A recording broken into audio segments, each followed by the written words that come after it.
Eu desejo cumprimentar os irmãos com a paz do Senhor. Amém, irmãos? Graças a Deus. Aproveitando que estamos de pé, pegue sua Bíblia comigo, por favor. Localize o Evangelho de Nosso Senhor segundo escreveu Marcos. O capítulo é o de número 4. O versículo é o de número 35.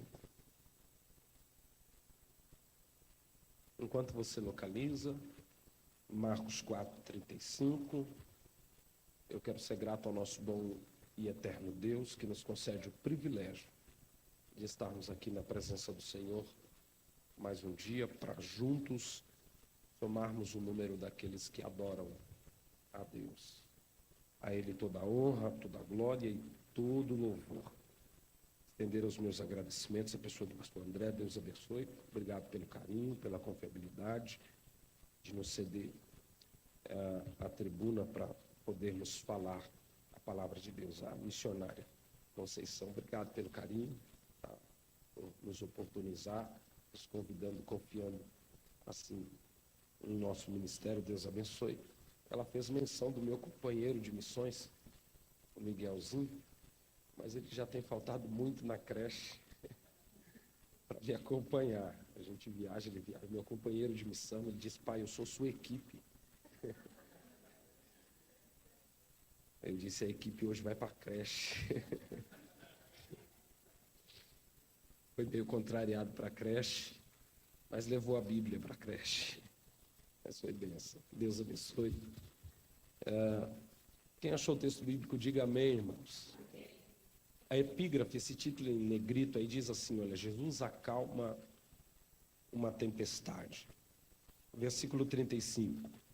E naquele dia, sendo já tarde, disse-lhes: passemos para o outro lado. E despedindo a multidão, levaram-no consigo, assim como estava no barco. E havia também com ele outros pequenos barcos. E levantou-se grande temporal de vento, e as ondas batiam no barco, de modo que já se enchia. E ele estava na polpa, dormindo sobre um travesseiro. E eles o acordaram, dizendo-lhe: mestre, não te preocupa que pereçamos? E ele, levantando-se, repreendeu o vento e disse ao mar: paz, aquieta-te. E o vento cessou e houve grande calmaria. E ele lhes disse: por que sois temerosos? Ainda não tendes fé? E eles temeram muito e diziam uns aos outros: que espécie de homem é este, que até o vento e o mar lhe obedecem? Amém? Podeis assentar em nome de Jesus. Obrigado por ter estado de pé comigo. Se você puder, dê um sorriso aí para esse irmão bonito do seu lado. Mostra os dentes para ele. Pastor, estou sem dente, então mostra a gengiva. Funciona do mesmo jeito. E diga para ele assim: o travesseiro de Jesus. Isso. No afã de memorizar, diga de novo: o travesseiro de Jesus. Diga para o irmão do outro lado, para ele não ficar com ciúmes. Diga para ele assim: o travesseiro de Jesus. É sobre isso que, com a ajuda do Espírito Santo, em rápidas palavras, eu serei um mensageiro de pés ligeiros aqui essa tarde. Mas é sobre isso que eu quero falar.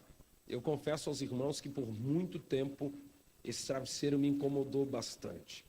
A imagem de um Jesus dormindo em meio à tempestade me incomodou bastante por muito tempo. Acredito que incomoda a todos nós. Todos nós já fizemos a mesma oração que os discípulos fizeram quando foram acordar o Mestre.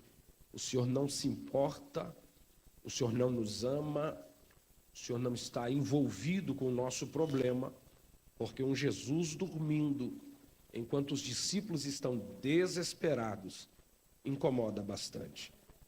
Mas, com a ajuda do Espírito Santo, eu creio que Deus vai ressignificar para nós esse travesseiro nessa tarde. Se tem um presente dos céus para as nossas vidas essa tarde, é um travesseiro. Jesus está desejoso de nos dar um travesseiro. O O texto que lemos aqui em apreço, em Marcos, capítulo de número 4, versículo de número 35, narra mais um dia do exercício ministerial de Jesus. Jesus está, como de costume, pregando o evangelho na presença de seus discípulos, na companhia de seus amigos. Jesus prega diante do mar da Galileia, chega às margens do mar da Galileia, e Marcos 4, a partir do verso 1, vai dizer que logo quando Jesus inicia a pregação naquele dia, a multidão afluiu de tal modo que Jesus tem a necessidade de pedir o barco dos discípulos emprestado, entrar dentro do barco, desancorá-lo, tirá-lo da margem e pregar durante o dia inteiro.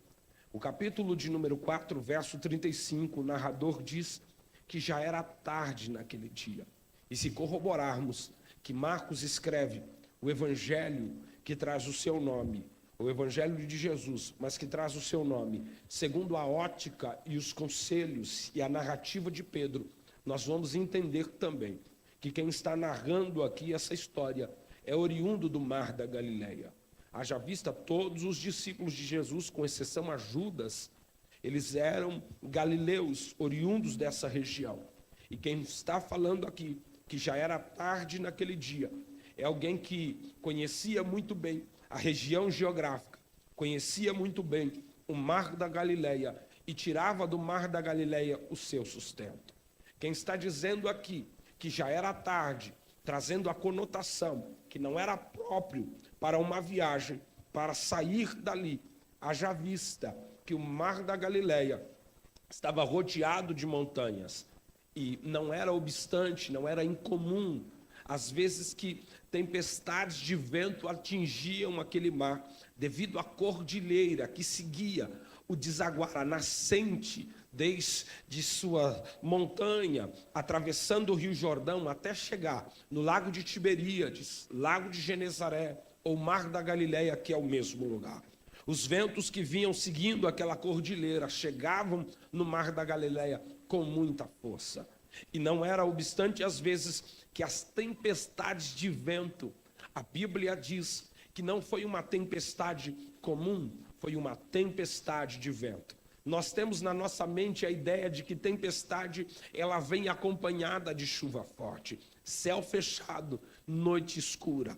Mas quando o texto nos afirma que é uma tempestade de vento, isto nos está dizendo algo a mais. Está nos dizendo que a atmosfera que estava aqui embaixo não era a atmosfera que estava em cima. A crise que estava embaixo não era a mesma crise ou não ocorria em cima a crise que ocorria embaixo. Como assim, pastor? Quem via as ondas arremessando contra o barco olhava para cima, não via um céu fechado, não via nuvens negras, não via chuva. Todo mover embaixo era produzido pelo vento forte que vinha da cordilheira. Sendo assim, a gente pode dizer que os céus não tinham crise, enquanto no mar da Galileia tinha tempestade.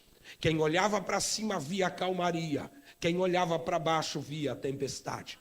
Pastor, o que isso tem a ver conosco? Isso tem a ver conosco que você deve olhar de fato para o lugar certo. Você deve qualificar a sua visão para o lugar certo. Parar de olhar para baixo, onde tem crise, e olhar para quem é o autor e consumador da sua fé, pois os céus não estão em crise.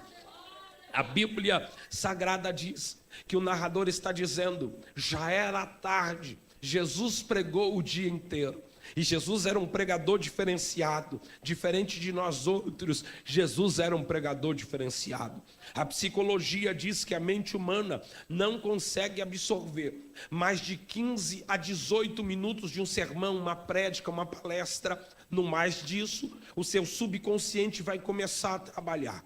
Você vai pensar em coisas aleatórias, vai ficar pensando se fechou não a porta de casa, se desligou não o fogo do feijão, vai ficar contando quantas horas você tem para dormir, para acordar no dia seguinte, com todas as tarefas que você tem para fazer. Seu subconsciente vai trabalhar, vai tirar você do ambiente da palestra e você vai perder a atenção daquilo que está falando. Mas quando se trata de Jesus, a psicologia não conseguia explicar. Um Jesus que sentava na relva, que sentava no barco, pregava o dia inteiro, e quando queria terminar de pregar, o povo estava dizendo: prega mais, Jesus, fala mais, Jesus, a gente quer ouvir o Senhor pregar, nós nunca vimos tal autoridade, prega mais, Jesus. Jesus dizia: eu vou para o outro lado. O povo entrava dentro dos barcos e iam para o outro lado ouvir Jesus pregar mais. Eles não se ausentavam do culto, mesmo quando Jesus se ausentava do culto, eles permaneciam no culto. Se você observar, quando Jesus entra nesse barco, vai para o outro lado, para a região de Gadara, liberta o gadareno, é expulso de Gadara, volta para o lado de cá do mar da Galileia. A Bíblia vai dizer que quando Jesus chega de volta do lado de cá, tem uma numerosa multidão esperando Jesus voltar. Você já parou para pensar? O culto acaba, Jesus vai de noite para o outro lado, opera um culto evangelístico do outro lado, e a multidão continua na margem da praia cultuando, esperando Jesus voltar. Eles não sabem a hora que Jesus vai voltar, eles só sabem que Jesus vai voltar. Eles não sabem quando Jesus volta, mas eles sabem que Jesus volta. Enquanto ele não volta, a gente canta. Enquanto ele não volta, a gente adora. Enquanto não volta, a gente espera. Quando ele chega, recebemos a sua presença com alegria. O texto diz que o narrador está dizendo: era tarde, Jesus pregou o dia inteiro, era hora de mandar todo mundo para casa, era hora de dar a bênção apostólica. Mas Jesus se levanta no barco e diz: passemos. Dá uma ordem no imperativo. Quem está narrando está dizendo: não era hora, mas Jesus disse. Não dava tempo, mas Jesus disse. Não era para ser, mas Jesus disse. Não era para dar, mas Jesus disse. Não era para ir, mas Jesus disse. Deixa eu abrir um parênteses aqui para liberar uma palavra sobre a tua vida. Eu não sei quem acha que tem o poder de narrar a nossa história, mas os espectadores de nossa história estão dizendo: não dá mais tempo. Não dá mais tempo para quê, pastor? Para salvar. Não dá mais tempo para abrir. Não dá mais tempo para libertar. Mas Jesus está se colocando de pé esta tarde para liberar uma palavra. Nós vamos para o outro lado. Nós vamos para o outro lado. Para mim ainda dá tempo. Você consegue liberar uma palavra para esse irmão do teu lado e dizer para ele: para Jesus ainda dá tempo. Para alguém pode ser tarde, mas para Jesus ainda dá tempo. Para você pode ser tarde, mas para Jesus ainda dá tempo. Para suas condições talvez não dê mais, mas Jesus está dizendo: ainda dá tempo. Passemos. Jesus está dando uma ordem. A expressão, a conjugação está no imperativo, uma ordem. Passemos para o outro lado. Parece um convite simples de sair de um ponto geográfico para outro, mas é o convite mais desafiador que os discípulos receberam até aquele presente momento. Até este presente momento, tudo que os discípulos conhecem de Jesus é superficial. Tudo que eles conhecem de Jesus é na teoria. Tudo que eles conhecem de Jesus é ver Jesus operar na vida dos outros. O conhecimento que eles têm de Jesus é superficial e o texto revela isso. O texto revela que mesmo experienciando o culto da margem, é só o culto de dentro do barco quem vai revelar Jesus de verdade para eles. O verso de número 41, após a passagem da tempestade, eles começam a gritar entre si uns aos outros, dizendo: quem é este, que até o vento e o mar lhe obedecem? Parece que eles estão dizendo mais ou menos assim: o culto da margem foi maravilhoso, mas só o culto do barco nos fez conhecer ele de fato como ele é. O culto da margem é maravilhoso, mas o culto do barco, o culto do barco. Eu vejo pelo menos 2 cultos acontecendo simultaneamente aqui nesse texto. O culto da margem e o culto do barco.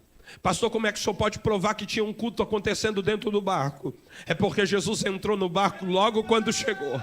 Ele tirou o culto da margem. O culto do barco não ficou na margem. Ele desancora o barco e vai a alto mar. E prega o dia inteiro de dentro do barco. Como é que tem um culto dentro do barco, pastor? O texto vai dizer que eles conservam Jesus no barco como ele estava. Ou seja, Jesus está sentado na popa, pregando o dia inteiro, e os discípulos continuam dentro do barco.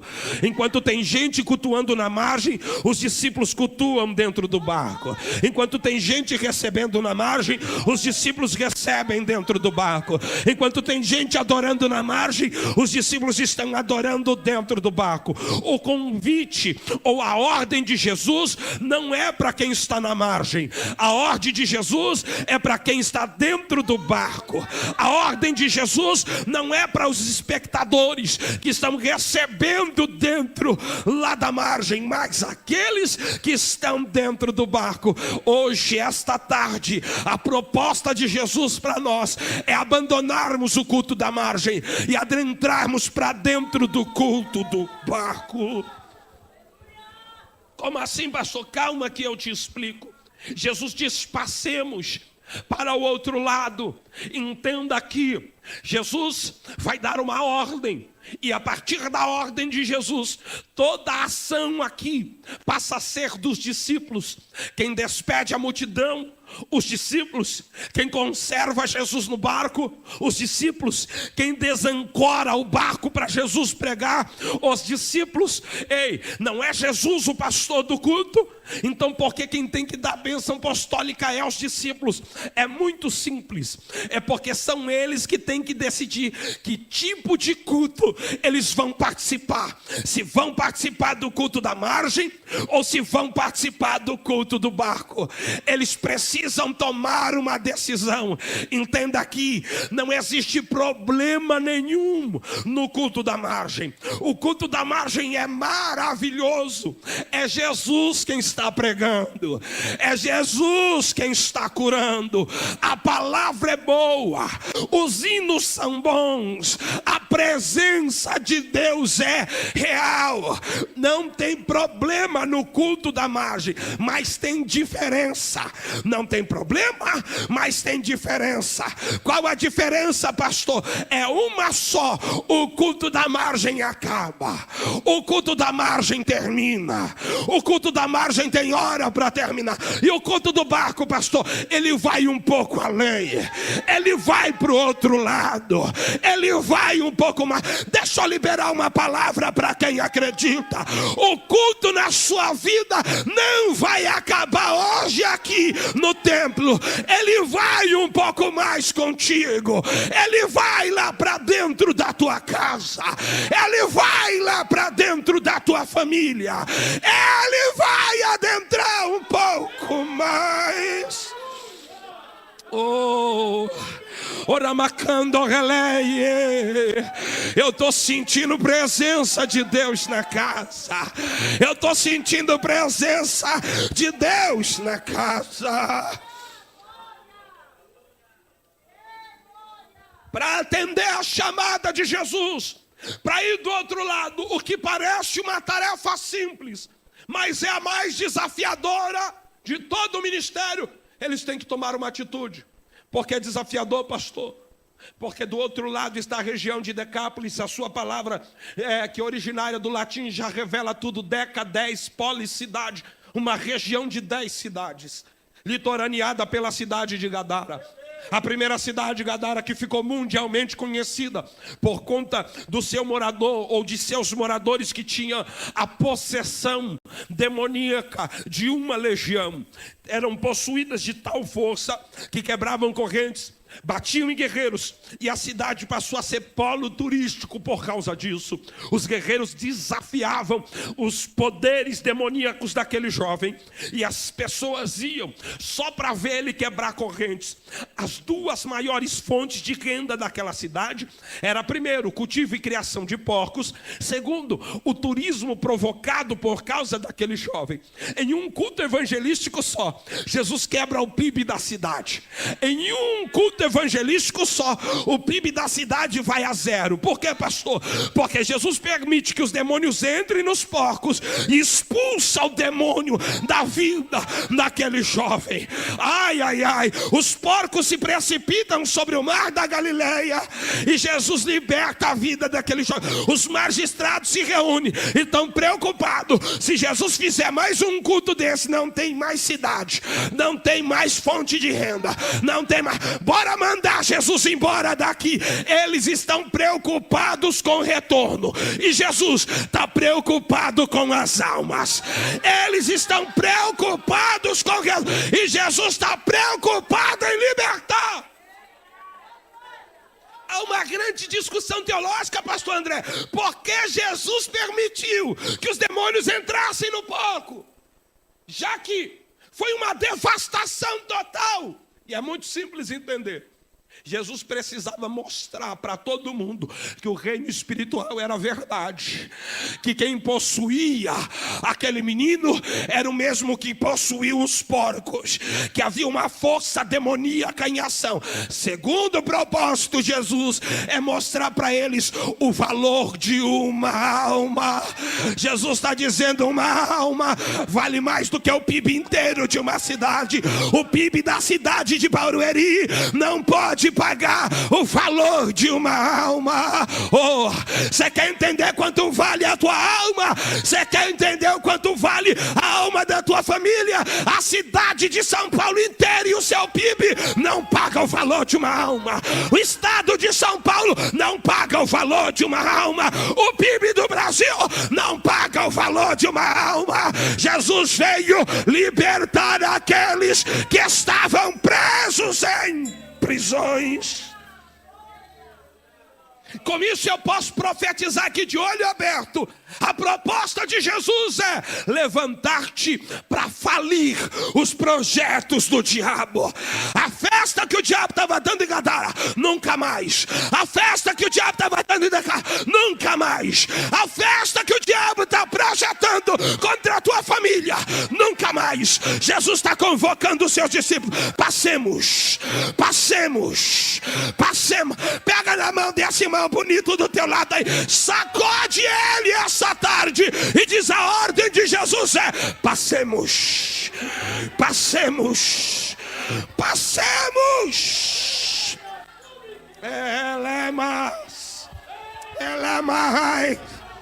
Ela paraio e quemas. Epa!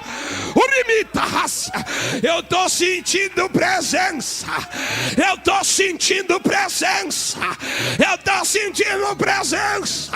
O diabo e os seus adeptos que se preparem. Jesus vai falir o projeto do inferno.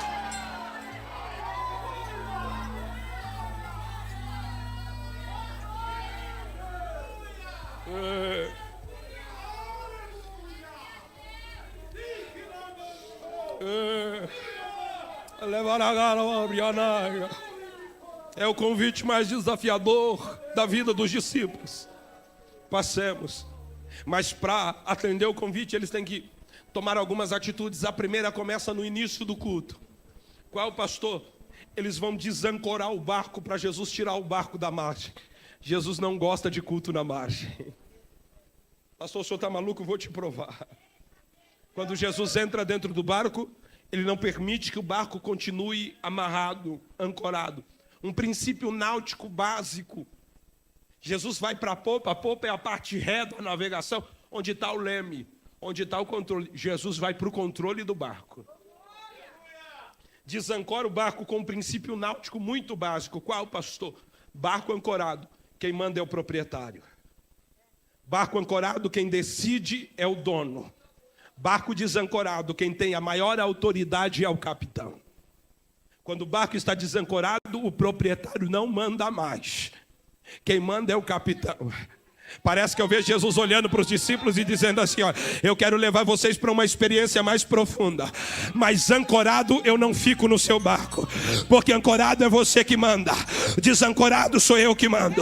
Ancorado é você que decide, desancorado sou eu que Então solta a cordinha aí, que eu vou tirar esse barco da margem. Solta a corda, que eu vou tirar esse barco da sua ancoragem. Pega na mão desse irmão do teu lado aí, com um sorriso, mostra os dentes ou a gengiva e diz para ele assim: solta a corda. Jesus quer operar um milagre na tua vida. Solta a corda, solta. Pastor, por que eu tenho que soltar a corda? Porque a gente gosta do controle, a gente gosta de mandar, a gente até acha que é mais sábio do que todo mundo para mandar. A gente começa até a fazer aquelas fofoquinhas na mesa do café. Se fosse eu, fazia diferente. Se fosse eu, pregava diferente. Se fosse eu, cantava diferente. Se fosse eu, dirigia diferente. E aí Jesus está olhando o céu e dizendo: ainda bem que não é você.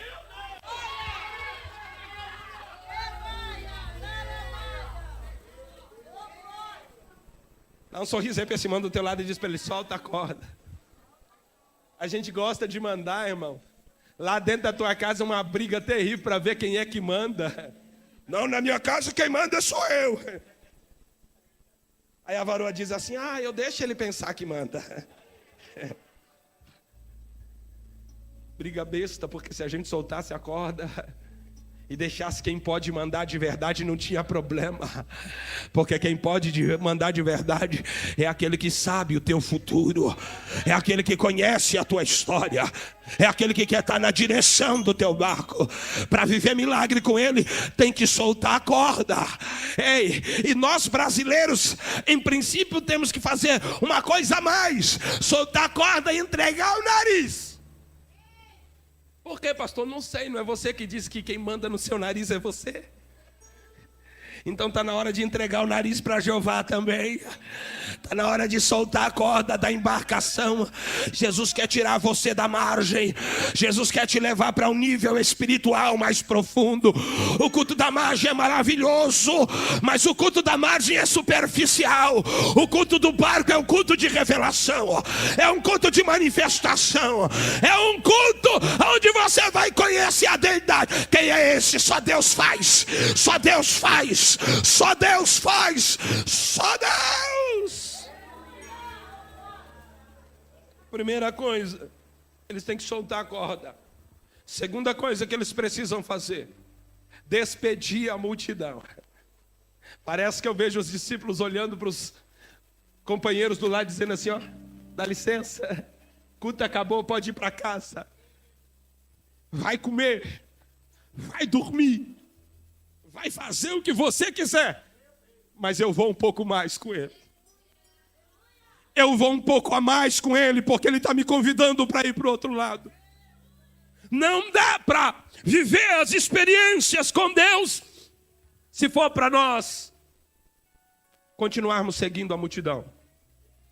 Dá uma olhadinha para esse irmão bonito do seu lado aí. Eu vou cutucar você a mensagem inteira. Fique bravo comigo se quiser. E diga para ele assim: está na hora de despedir a multidão. Por quê, pastor? Não dá tempo de falar. Mas todas as vezes que a multidão se posicionou de forma errada. Todas as vezes que olhamos para a multidão, até entre os 12 espias que Moisés manda de Cades Barneia espiar a terra, 10 voltam com palavra negativa e só 2 voltaram com palavra positiva. A multidão é tão ruim que mal vê, mal ouve, mal fala. Eu podia te provar na Bíblia que a multidão é mais cega do que o próprio cego. Você sabia que a multidão é mais cega do que o próprio cego? Pastor, onde é que a Bíblia fala que a multidão é mais cega do que o próprio cego? A Bíblia diz que Jesus está vindo a caminho de Jericó e tem um cego parado à beira do caminho. O cego ouve o tropé da multidão e pergunta: quem é que está passando? A multidão diz: Jesus de Nazaré está passando. O cego grita o quê, irmãos? Filho de Davi? O que Davi tem a ver com Nazaré? Não tem nada a ver, não tem nenhuma conexão. Nazaré com Davi, nenhuma conexão. Davi é de Belém de Judá. Davi é de Belém. E qual conexão Nazaré tem com o nascimento de Jesus? Nenhum. Jesus morou em Nazaré. Mas de onde Jesus é oriundo? De Belém de Judá. O cego está à beira do... A expressão de Nazaré é pejorativa. Eu posso te provar que a expressão de Nazaré é pejorativa. Quer entender? Quando falam para Natanael, achamos o Cristo, ele pergunta, de onde é que ele vem? Ele diz de Nazaré. Ele pergunta, pode vir alguma coisa boa de Nazaré? Todo judeu sabia que Nazaré era uma terra tão ruim que no máximo tinha carpinteiro por lá e não dava nada bom por lá. Mas Filipe, que era crente, acredito que daqui de Barueri ele estava dizendo, vem comigo para você ver. Porque se alguém pergunta se tem Deus no culto, eu não fico debatendo não, irmão. Eu digo, bora lá para você ver. Se tem Deus lá, bora lá que você vai ver, bora lá. A expressão de Nazaré é pejorativa. É mais um profeta, é mais um pregador, é mais um... Mas o cego está parado à beira do caminho, perguntando quem é que está passando. Jesus de Nazaré. Parece que eu vejo o cego dizendo assim, a cambada de cego anda com ele e não estão vendo ele. Eu vou mostrar que eu conheço mais do que essa multidão inteira. Jesus, filho de Davi. Quem contou para o cego que ele era filho de Davi? Olha, Macando Reles. A palavra de Deus para a tua vida essa tarde é: pare de dar ouvidos para a multidão. A multidão, os que vieram da casa de Jairo, disseram para Jairo, Jairo, para, sai, a menina morreu. Mas Jesus, que estava dentro do culto, disse para ele, Jairo, não dê ouvidos para a multidão, não dê ouvidos para a multidão, crê somente. O Nanacanjo Releia, Orimi paracando relemaraia, Orianda canto relevará subinaia. A palavra de Deus para a tua vida esta tarde é: despede a multidão.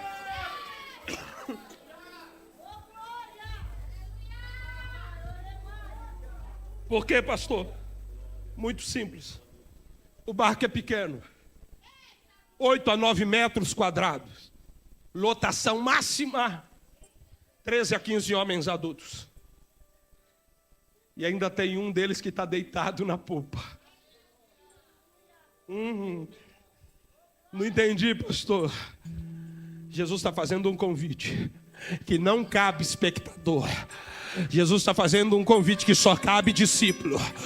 Tem que despedir a multidão, porque multidão vai só para assistir, discípulo vai para participar. Multidão vai só para assistir, discípulo vai para aprender. Oramacando a releia. Jesus está dizendo para eles: tem que decidir, você é discípulo ou multidão? Discípulo vai, multidão fica. Discípulo adora, multidão cala. Discípulo recebe, multidão fica analisando.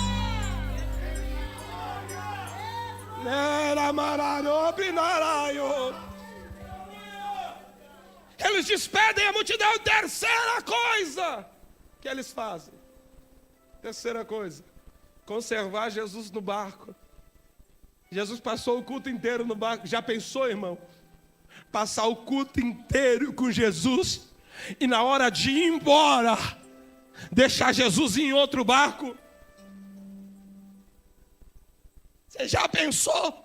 Passar o culto inteiro ouvindo Jesus e na hora de ir embora não ir com ele? Eu não consigo entender como tem gente que passa o culto inteiro ouvindo Jesus e consegue ir embora sem levar Jesus com ele. Não dá para ir embora sem ficar com Jesus dentro do barco. Marcos é o único dos evangelistas que revelam que havia outros barquinhos. Faz assim com a mão, faz assim com a mão, faz assim pro teu irmão. Estava assim de barquinho. Esses barquinhos estão dizendo para mim, não sei para você, mas para mim, eles estão dizendo assim: olha, se você não for, eu vou no seu lugar. Sabe por que eles conservam? Vai nos revelar um princípio básico. Está assim de barquinho para ir no teu lugar. Eles dão uma olhadinha para o lado, estava cheio de barquinho, desejoso que eles tornassem a tarefa difícil, que eles fizessem corpo mole, Que eles olhassem assim e dissessem: Jesus, ó, tá tarde, o senhor pregou muito, mas já tá tarde, eu tenho que fazer a janta, não dá. Jesus, está tarde, eu vou acordar cedo amanhã, não dá. Jesus, está tarde, eu estou desprovido, não dá. Mas quando Jesus diz: bora para o outro lado, ele diz: vamos, Jesus, mas só se o senhor ficar no bar. Fica, talvez foi aqui que o travesseiro apareceu. Eu até arrumo o travesseiro para o senhor ir, mas o senhor precisa ficar. Quando a missionária Conceição disse assim: dá para pregar no dia 19, eu olhei para os outros barquinhos dizendo para mim assim: não vai não que eu vou no teu lugar. Eu disse: dá sim. Barquinho não viaja com Jesus se eu tiver a oportunidade de conservar ele no meu barco. Eu não perco uma oportunidade de andar com Jesus no meu barco. Fica, Jesus, não é o Senhor quem precisa de mim, sou eu quem preciso do Senhor.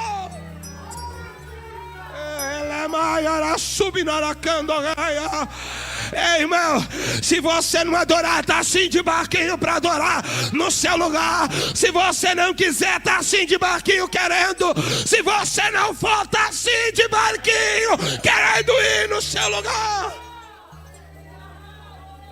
Era maravilhosa. A narrativa para de falar dos barquinhos aqui. A gente não sabe se saíram. A gente não sabe se atravessaram a tempestade. A gente não sabe se chegaram, se voltaram. Tudo que a gente sabe é que eles estavam esperando uma oportunidade na partida. Mas a narrativa só conta a história de quem conserva Jesus no barco. É Maragalasubinaraio. Só tem história de verdade quem tem Jesus dentro do barco. Pregar é qualquer outra coisa, menos pregar sem Jesus dentro do barco. Cantar é qualquer outra coisa, menos louvar sem Jesus dentro do barco. Ei, só existe vitória de verdade com Jesus dentro do barco.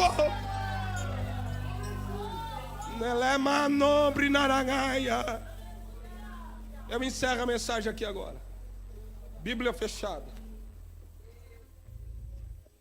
Eu caminho para encerrar a mensagem.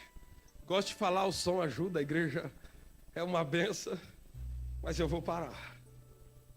Mas eu tenho que entregar algo de Deus para a tua vida. É nesse exato momento que eles obedecem todas as ordens de Jesus que o vento se levanta. A tempestade chega no meio da obediência. No meio da trajetória do caminho, a tempestade se levanta. E quando a tempestade está se levantando no meio, ela está dando uma notícia para nós. Qual, pastor? No meio do caminho não vale mais a pena voltar. Do meio do caminho não vale mais a pena desistir. Por quê, pastor? Porque o mesmo esforço para voltar é para chegar. O mesmo esforço para voltar, irmã, é para chegar, então eu chego. O mesmo que eu vou gastar para voltar, eu gasto para já, então eu chego. A mesma empreitada para desistir é para então eu chego. O meio está dizendo: você está mais perto da vitória do que você imagina. Você está mais perto do outro lado. A tempestade levanta. E aqui que o conflito começa. Você achou que eu tinha esquecido do travesseiro? Esqueci não. É aqui que a gente vê um Jesus dormindo sobre um travesseiro. Que conflito, irmão. Eles estão passando tudo isso porque obedeceram a Jesus. E deixa eu falar uma verdade, a gente não sabe explicar o porquê o justo sofre. Eu nunca vi alguém explicar com clareza, coesa sobre o porquê o justo sofre. Jó não sabia explicar o porquê o justo sofre. Jó chegou ao ponto de dizer: ainda que ele me mate, nele eu confiarei. Passou 38 capítulos tentando justificar. Peça-me em balanças fiéis e verás a minha sinceridade. Ele não sabia explicar, mas ele sabia adorar. Ele disse à mulher: Deus deu, Deus tomou, mas bendito seja o nome do Senhor. Jeremias também não sabia explicar porque o justo sofre. Ele lamentou até o ponto de dizer: melhor me era se eu nasci morto, morrer dentro do ventre da minha mãe, do que passar tudo que eu passo. Mas no capítulo 20, verso 29 do seu livro, ele diz: a tua palavra é como fogo no meu osso, que não me deixa parar. O salmista Asaf também não entendia. Salmo de número 73, versos 1 e 2, ele diz: ei, bom a Deus para com os justos, mas quanto a mim, os meus passos quase que escorregaram.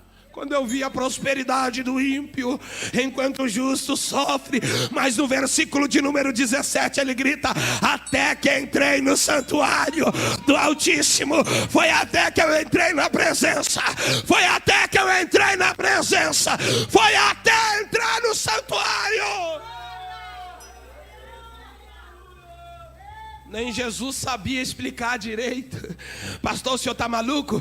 No Getsemane ele grita: pai, se possível passa de mim esse cálice sem que eu beba dele todo. Mas Jesus continua. Parece que ele está dizendo: eu não vim aqui ter resposta, eu vim foi cumprir propósito.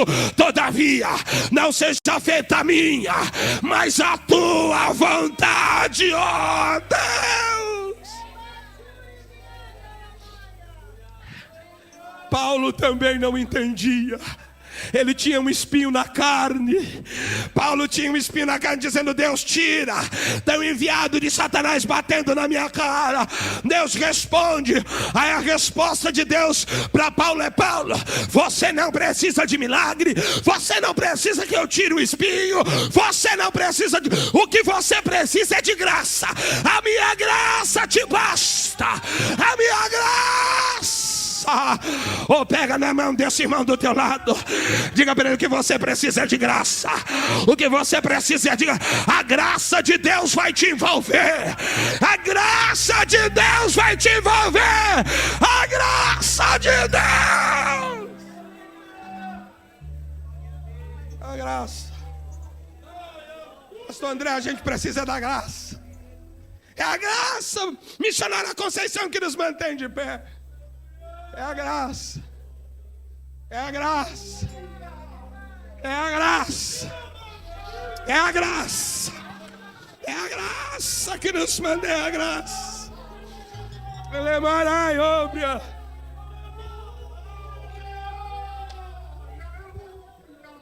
A gente não sabe explicar o porquê tem um Jesus dormindo no meio de uma tempestade, enquanto a gente está em desespero. O tema da mensagem poderia ser: porque Deus se cala quando mais precisamos dele. E tem hora que ele se cala sem responder nada. E tem hora que ele não quer responder, e ele não vai responder. Tudo que ele vai te dar é graça. 2 anos atrás, eu estava vivendo o ápice da minha vida, melhor fase da minha vida. Estava na bênção de Deus. Carro zero, casa boa, esposa linda. Pensa na mulher com os olhos cor de mel. Me senti o homem de mais oração do mundo, porque Deus convenceu ela a casar com um negão feio que nem eu. Só Deus. Mulher linda, bebê lindo, branquinho. Missionária Conceição, sabe, cabelo liso. Pensa na criança linda, esperto. Uma benção. Até que uma enfermidade invadiu a nossa casa. Uma mastite virou câncer de mama. Uma quimioterapia não resolveu. Eu orei 20 anos a mais de ministério, pregando no Brasil inteiro e fora, vendo Jesus curar doenças incuráveis. Eu andei 1 ano e 2 meses de muleta, tenho uma perna menor do que a outra, e Jesus me curou, me levantou para marchar nessa terra. Pensa num cara que acredita em cura. Pensa num cara que já viu a cura de Deus no poder miraculoso. Minha esposa orava, olhava para mim e dizia: e agora, meu bem? Eu disse: Jesus vai curar. Ela dizia: se o cabelo cair, se cair, cresce de novo. Jesus vai curar. Primeira dose de quimioterapia, eu dizia para ela: Jesus vai curar. Sentia dores, eu orava, a dor sumia, eu gritava: Jesus vai curar. Segundo dia da quimio, nós estávamos há 5 dias sem dormir. Ela gemia, eu orava. Fazia massagem e orava. A dor sumia e voltava, sumia e voltava, sumia e voltava. Fomos ao Hospital Servidor Público, ali perto do Hospital Servidor Público, na 23 de maio, Pérola Baiton. Chegamos ali naquele hospital. Minha esposa chegou convalescendo. Eu disse: Jesus vai curar, calma. Eu já vi Jesus curar de tudo, calma. Ela entrou para a medicação. 40 minutos depois eu ainda estava orando na sala de espera. Alguém gritou para mim: parente da Jéssica Costa de Barros. Eu disse: eu. Disseram assim: a guerreira não aguentou, ela partiu. Eu disse: partiu nada, eu quero ver minha esposa. Passei 40 minutos diante do corpo da minha esposa, gritando: Deus, traz de volta. Eu não sei cuidar de uma criança de 1 ano e 9 meses sozinha. Traz de volta, Deus, foi o Senhor que deu. Espírito da morte, eu te repreendo. Eu fiz todas as orações que eu sabia, até que uma mão pôs sobre meu ombro e uma voz suave falou ao meu ouvido: está na hora de aceitar a vontade de Deus. Levanta, levanta, levanta. Eu mandei uma mensagem, o telefone não parou de tocar. Meu pastor, as pessoas do outro lado diziam: e agora? O que é que você vai fazer? Vai dar o Miguel? E agora? Como é que você prega? E agora? Como é que você atende? Alguém disse: tira um ano sabático. Alguém disse: você tem que parar de pregar. Aquele turbilhão de palavras vindo ao meu encontro. Eu só conseguia pensar em uma coisa, e uma mensagem que eu tinha pregado alguns anos antes: a cruz não é o fim. A cruz não é o fim. A cruz não é o fim. A cruz não é o fim. A cruz não é o fim. Eu gritei pro outro lado: para! Nunca foi uma opção. A cruz não é o fim. Tem vida depois da cruz. Tem vida depois da cruz. Tem vida. Pega na mão desse irmão do teu lado e diz para ele: tem vida depois da cruz. Gritei para a terra naquele dia: não é um adeus, é um até logo, porque é o toque da última trombeta de Deus. Nós não precederemos os que dormem, mas seremos arrebatados a nos encontrar com eles nas nuvens, ou na Maracanda, relebre na Gaia. A cruz não é o fim. Jesus pode estar até dormindo no meio de uma tempestade, mas ele continua no controle da embarcação. Ele continua no controle. Ele continua no controle. Encerro a mensagem. A mensagem, a visão de um Jesus dormindo sobre um travesseiro nos confronta. Os discípulos vão acordar Jesus dizendo: o Senhor não se importa que a gente está perecendo, o Senhor não está envolvido com o nosso sofrimento. Jesus se levanta, repreende vento e mar, e depois da calmaria vai repreender os discípulos: até quando não tereis fé? Irmão, vou te explicar um princípio básico. Jesus não queria ser acordado. Diz para esse irmão do teu lado: Jesus não queria ser acordado. Pastor, como é que o senhor prova? Você repreende alguém que está fazendo a coisa certa? As irmãs aqui chegam em casa, o maridão fez a janta. Você briga com ele? Você diz: tá maluco, sou eu que faço a comida aqui nessa casa. É assim, mano? Pode até ter queimado feijão, você elogia, dizendo: que cheirinho gostoso. Você profetiza: vai que vira moda. Vai que ele se anima e faz de novo. Não é? Qual é o pai aqui, irmão, que a criança passa de ano só com nota azul e você diz assim: tá maluco? No bombom nem na matemática quer ser melhor do que eu. É assim. A gente diz: nossa, meu filho é um gênio. Às vezes nem é, mas profetiza, né, irmão? Vai que vira, vai que engata, vai que pleno. Ninguém repreende quem está fazendo a coisa certa. Jesus diz: cadê a vossa fé?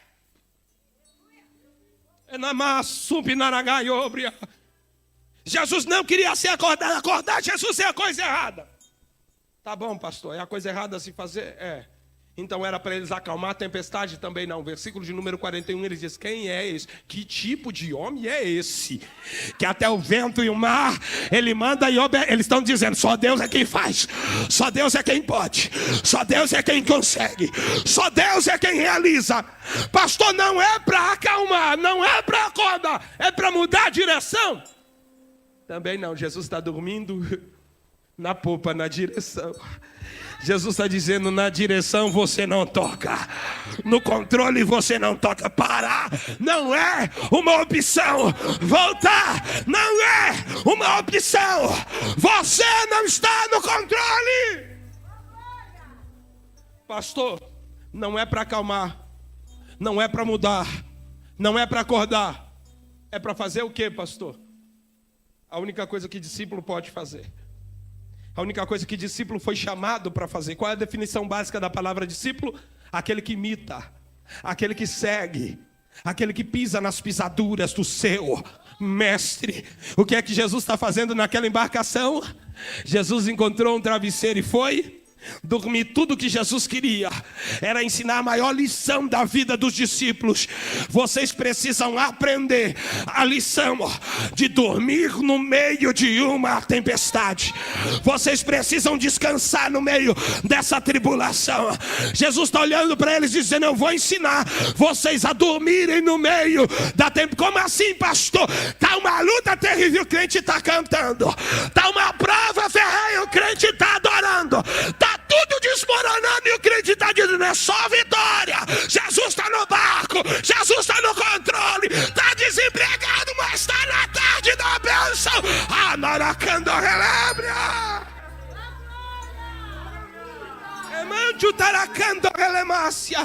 Com a permissão do pastor, está liderando. Fica de pé, eu não vou pregar mais, fica de pé. Eu quero orar pela tua vida. Fica de pé que eu quero orar pela sua vida. Jesus esta tarde quer ministrar sobre a tua vida, te entregar um presente. Qual, pastor? Um travesseiro para você descansar no meio dessa tempestade. Jesus quer te entregar o travesseiro. Era maraio. Eu vou te provar que Jesus quer dar uma lição para eles pegar um travesseiro. Teve um dos discípulos, diga comigo, que aprendeu a lição.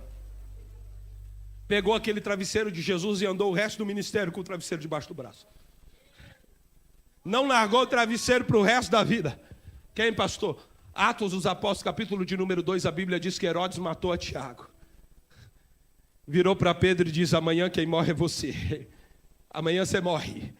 Irmão, se alguém diz para mim assim, vou te matar, eu faço uma pergunta para ele. Eu digo, já matou alguém? Se ele disser, nunca matei ninguém, eu digo, tá, vai me matar. Está dizendo que vai me matar. Agora se o cara diz assim para mim, tá vendo esse corpo estribuchando aqui? Fui eu que matei, amanhã mato você. Eu não vou fazer pergunta, eu vou fazer uma oração. Eu vou dizer, Jesus, pega ele, senão ele me pega. Jesus, se o senhor não pegar ele, ele vai me pegar. Jesus, pega ele, Jesus. Pega esse cara que ele tem coragem, Jesus, pega. Mas Herodes disse para Pedro, amanhã quem morre é você. Parece que eu vejo Pedro tirando o travesseiro debaixo do braço e dizendo, eu sabia que um dia eu ia usar esse travesseiro, eu sabia. Pedro aprendeu com Jesus.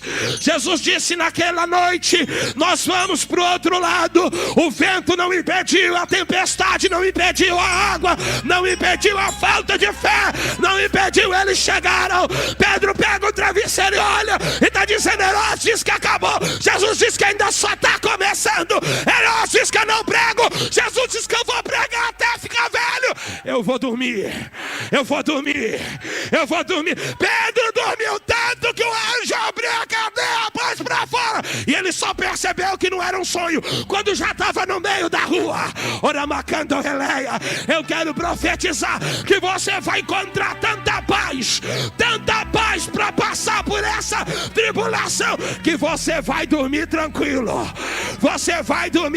Pega na mão de 2 ou 3 pessoas e libera uma palavra para ele. Diga, vai dormir tranquilo. Você vai dormir tranquilo no meio dessa tempestade, porque Jesus está no controle. Jesus está no controle.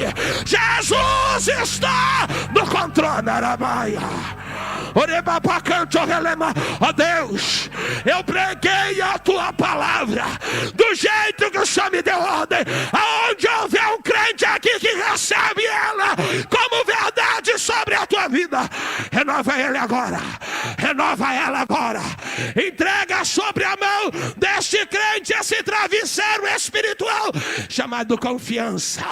Confiança na palavra, fé na palavra. Até quando não tereis fé, é só até pegar o travesseiro, porque com o travesseiro você recebe autoridade para descansar. Para descansar. Tem propósito nessa tribulação, tem propósito nessa dor. Só aqueles que recebem esta palavra sobre a vida daqueles que recebem esta palavra. Abre a tua boca para adorar. Abre a tua boca. Cantora canta, você adora. Cantora canta, você adora. Cantora canta, você recebe.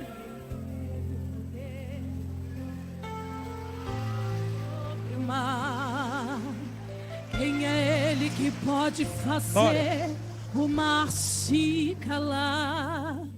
No momento em que a tempestade vier te afogar, meu Deus, ele vem com toda a autoridade e manda acalmar. Quem é o homem que teve o poder de fazer Israel caminhar por entre as águas do mar vermelho? Abre a tua boquinha para adorar. Fez caminho no meio do mar para o povo de Israel passar. Do outro lado, com os pés enxutos, puderam cantar o hino da vitória. Quando estiver frente ao mar e não puder atravessar, chame este homem com fé, só ele abre o mar. Não tenha medo, irmão, se atrás vem Faraó, Deus vai te atravessar e você vai entoar o hino da vitória. Toda vez que o mar vermelho tiver que passar, chame logo esse homem para te ajudar. É nas horas mais difíceis, oh Espírito Santo. Se passares pelo fogo não vai te queimar, se passares pelas águas não vão te afogar. Faça como Israel, oh aleluia. Do outro lado, quando estiver frente ao mar e não puder atravessar, chame ele nessa tarde. Oh Espírito Santo, não tenha medo, irmão, Deus vai te atravessar e você vai entoar o hino da vitória. Toda vez que o mar vermelho tiver que passar, chame ele com autoridade nessa tarde. Oh Espírito Santo, Ramanche de que anda Ramassaia, oh Ramanamashi, Ramana.